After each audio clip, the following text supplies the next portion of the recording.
There's an effort at the Illinois State House to try to make social media companies pay digital news outlets for linking to their content. That's just one of the ideas that was floated yesterday at the Illinois State House, and it raises all kinds of questions about the First Amendment. Welcome back. I'm Greg Bishop. Thanks for hanging out each and every weekday morning. And outside of doing this on my own time from my home studio, I do run over to the State House and cover things that are happening over there. So you can follow me on Twitter or X. I don't want to dead name that social media company, but you can see all the different articles that I put together with my team and myself.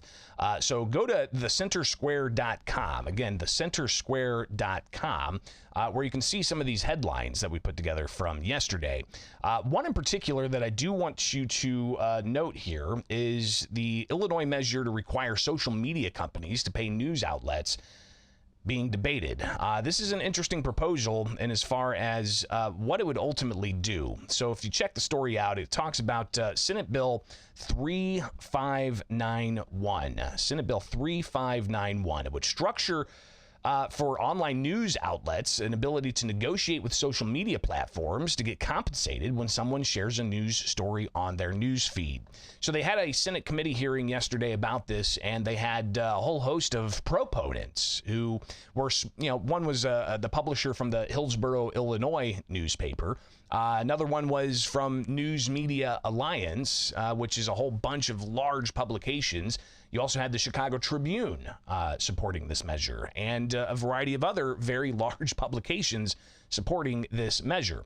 And the idea was spawned from the Illinois Local Journalism Task Force. This was a group of various stakeholders and legislators sitting down talking about how to address a shortage in the number of local journalists across the states, with figures like 80+% of journalists are no longer here from, a decade and a half ago or so.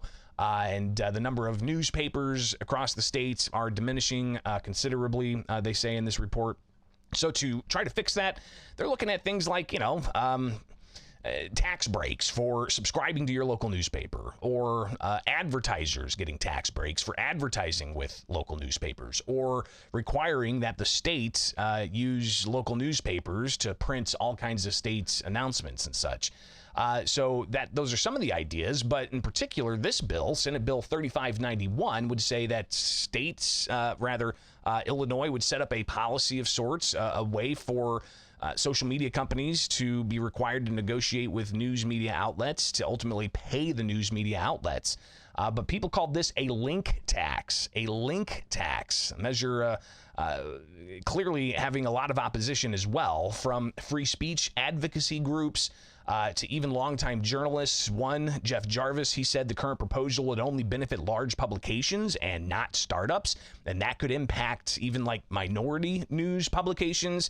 He also said in locations this has happened, the media companies end up, the social media companies end up not sharing the links, which results in no loss for companies like Facebook, but a loss of traffic for those news outlets. He also said that to require platforms to have a must-carry clause is, in essence, to say that this is compelled speech, and compelled speech is not free speech. State Senator Neil Anderson, he essentially said that the bill is socialism. He said it's in fact a tax on Meta and Google because they're not gaining anything by putting it up there, and they're just going to stop doing it.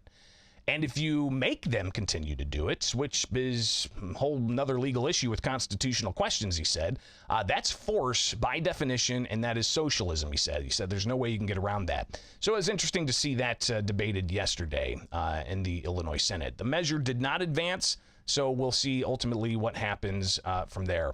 But some other stories, you've got a whole host of things happening, from legislators talking about the sub-minimum wage. And if they get rid of that for those with developmental disabilities, you could see those with developmental disabilities losing their jobs. So again, just some of the things they're discussing at the Illinois State House. Coming up today, and again, we're going to be finishing up here shortly with the live stream, just because I got to get to covering stuff. Today, you've got several different news conferences. One in particular is going to be interesting. You've got two senators that are looking to legalize psilocybin. And those are the magic mushrooms.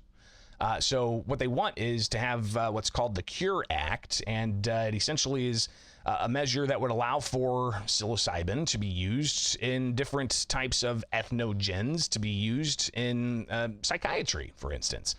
There's actually some studies that are out there saying those who suffer PTSD or other, different types of psychological ailments, they may be benefiting from the use of psilocybin.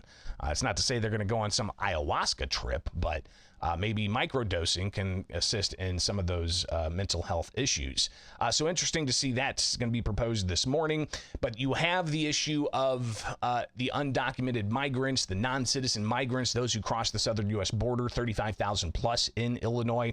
You've got Senate Republicans that are going to be pushing for more transparency in how all of that's reported and how the taxpayer cost continues to stack up. So that's also going to be happening today, as is House Republicans proposing legislation to address human trafficking in the state of Illinois. So clearly, some of the focus on where we're at on different types of policy issues for these legislators. It's fascinating to see how they interact with these things. All right, so that's just some of what's coming up today. And again, tomorrow we'll review what happens in the past 24 hours from the Illinois State House. And then also we'll open things up for you to sound off on Discord. So greatly appreciate you guys being here each and every weekday morning with Bishop on Air. Be sure to like, subscribe, hit that notification bell. And yes, I know, even with the dropouts, I probably should have gone ahead and, restarted this computer. That seemed to have worked before, but then again, when I did it one other time, it was a mess. So have yourselves a wonderful rest of the day. Like, subscribe, hit that notification bell, and we'll be back at it tomorrow morning.